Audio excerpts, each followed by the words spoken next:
Many people believe that someone, or maybe even themselves, had that all figured out before you got here. So there was a plan that was set into motion, and now you're here to find it and fulfill it.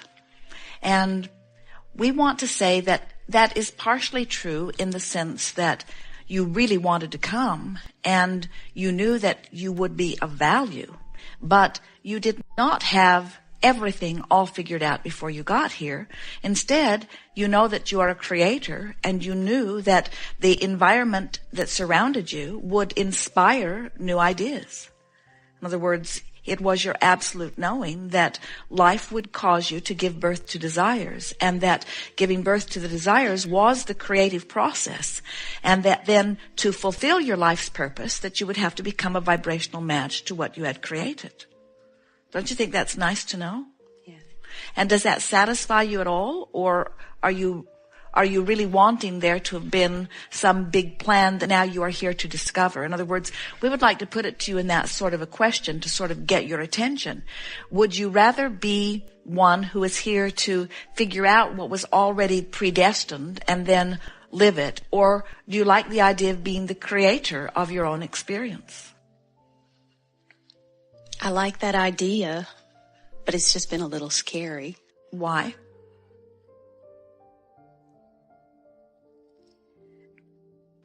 I don't know. You see, it can't be scary if you really get it that you are an extension of source energy, and that your life is causing you to expand, and then you are working to get up to speed with what you've expanded to, and therefore feeling the fulfillment and the joy of that. That wouldn't be scary. But we can see how it would be scary if you think, I'm supposed to be something I'm not being. Mm-hmm. We think it could be scary if you don't know how to find your path, but we don't think it could be scary if you know that positive emotion is shining a light on your path and that negative emotion is showing you opposition to that. We can see how it would be scary if you think you cannot fulfill your purpose, but only satisfying when you know you can. A young man sat in the chair one day and he said, Abraham, I had this burning question and my friend said I shouldn't ask it, but I'm going to ask it anyway.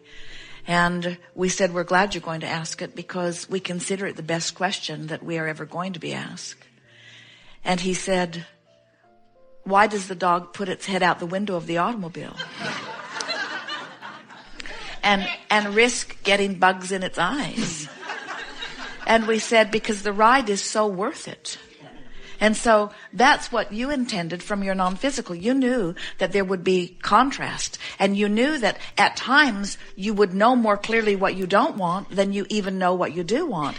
But you knew from that wise perspective that in all of that sifting, that new desires would be born. And from that vantage point, you never for a moment worried or wondered that you would be able to move in the direction of the new desire. For you understood that the universe expands in just that way. You understand the contrasting value of giving birth to preferences. Sometimes people will say, and they really mean it, I wish that all of the bad things in this world could go away, and I could be left only with the good things. And we say, we understand how that feathered nest seems like a good place, but we promise you that if you were surrounded only with what you want right now, then you could not give birth to something beyond it. And if you and others could not give birth to something beyond where you stand, there would be no evolution of no species, first of all. But even bigger, there would be no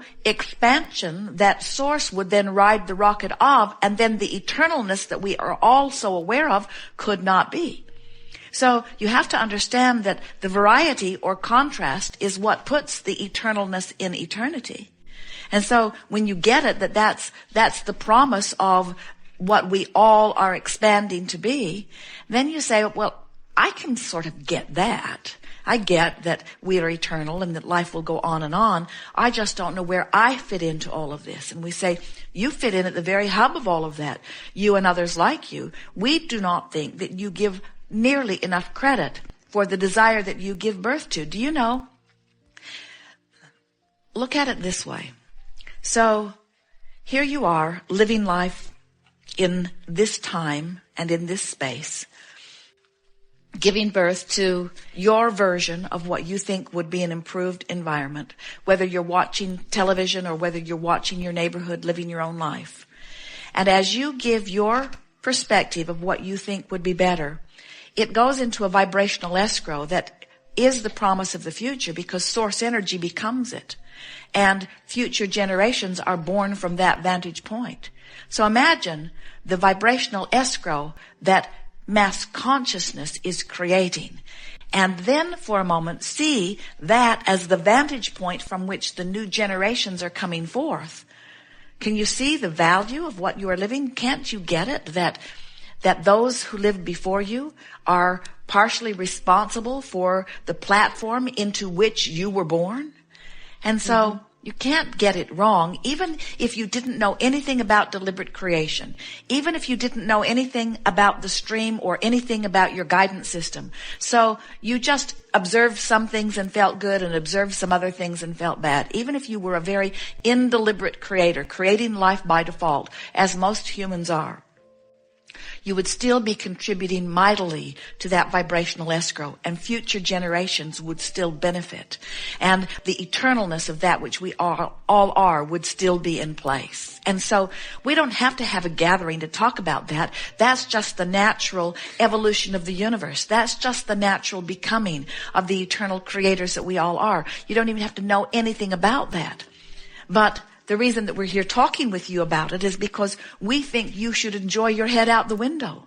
We think life should be fun to you along the way. We don't think that you should sacrifice your life in order to give birth to desires that others who are just being born will now have the knowledge of. We think you should receive the benefit of it now. So we think your question ties in absolutely perfectly, because your question is, how do I fulfill my reason for being? How do I know what my path is? And how do I follow that path? And we say, do you hear how big and important that question is? How do I get in on the natural evolution that I am causing to be?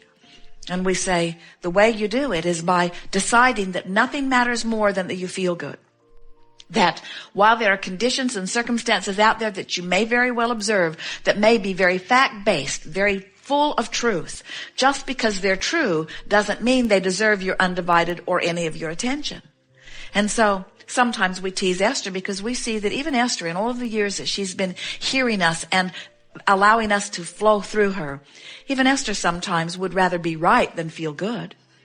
She will gather the statistics and weigh the pros and the cons, and she will know that her perspective on it is right. Sometimes she will even get a hit on something, and she'll say, Abraham, is the way I'm seeing it the way it really is? Is that person really telling a lie? And did that really happen in the way I think it did? In other words, is that the guilty one and that the innocent one? And we will always tell her what we see from our perspective, and often she will feel very proud. I knew I was right. And we say, yes, but do you feel good in your rightness?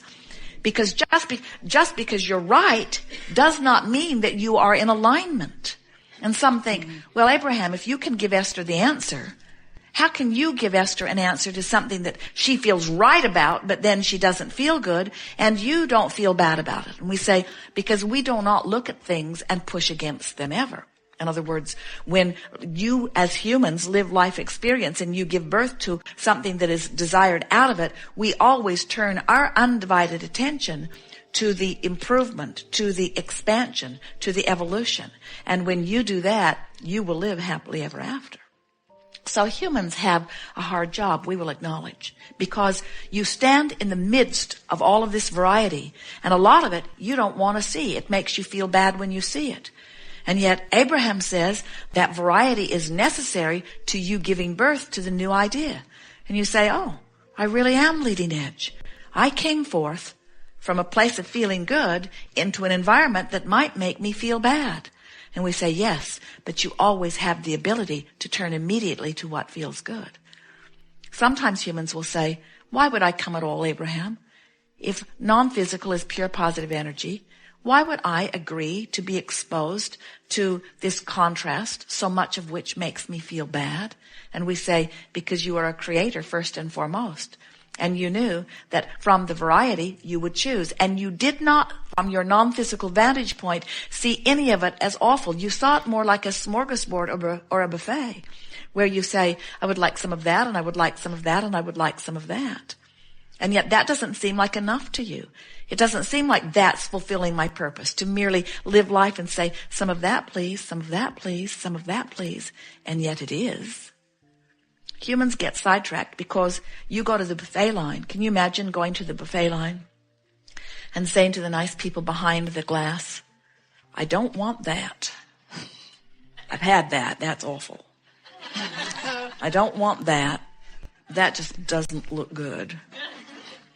That's probably got something wrong with it. I saw it on CNN. I don't want that. I don't want that. I don't want that. Or that, or that, or that. And in time, they would say to you, spoon in hand, well, why don't you tell me what you do want? And that really is what we're talking about here. That really, it is as simple as that. From this plethora of choices, your work is to just say, I want that, and I want that, and I want that. And the more you talk about what you do want, and the less you talk about what you don't want, the more you go with the flow, and the more you begin to feel the actualization, the realization, the manifestation of what's been waiting for you in vibrational escrow. And when you get flowing like that, you don't ask questions like, why am I here, or what's my purpose? Because you're having such a good time. And further, what happens is contrast causes you to ask for it, but you're already going the direction of it. So almost as soon as you ask, it happens. And almost as soon as you ask, it happens. And almost as soon as you ask, it happens. And you know what? That's the way we feel your life unfolding. Do you realize? The basis of your question is really interesting. The basis of your question is, Abraham, I don't think I've suffered enough to really have been living a life that is really worthwhile. I don't have a book to write. I haven't dug myself into a terrible hole and then crawled out of it. So nobody wants to publish my book. I've just been living sort of happily ever after. And that can't be worth much. And we say, it's what you planned. He said, I'll go forth. Variety will inspire me. I'll line up with it, and I'll receive it. So often people count the success of their life on how wide the crevasse is between what they want and where they are. And so if they really, really want something that they're really, really not letting in, then they feel really, really alive. And we say, that's really, really hard. It's not the way you intended it. Although there is some drama in that, and you don't have much of that drama. And so you're wondering how well you're living your life. But that drama is about, I don't want that, I want that, I don't want that, I want that, don't want that, want that, want that, want that, want that, want that. So I get the stream going really good. So I've got a really fast moving stream, but I belong to all these clubs and all of these groups, and so I'm not letting it go. And so the stream is really beating me up. And then something happens where I have some sort of collapse, where I can't keep fighting the current. And so somehow, maybe I hear a recording in the car that my mother is playing. No, not that. Not that. I meet a friend, something happens, I withdraw from whatever my negative, I fall in love, I withdraw from my negative rampage for a little while, and I begin going with the flow, and all of a sudden, things that I've been wanting for a long time begin flowing into my experience. And sometimes, especially when you've been resisting, as most people are, and then you begin hearing about the art of allowing, and you begin deliberately appreciating, you begin deliberately turning in the stream, all kinds of things initially begin to flow into your experience that were sort of lined up outside your door.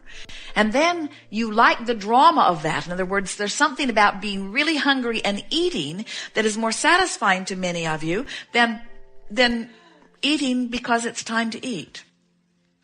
And that's what we feel from you. We think that the reason that you are asking this question, how do I fulfill my life's purpose, is because you don't let as much gap between what you want and what you allow as others. And so there's not as much drama.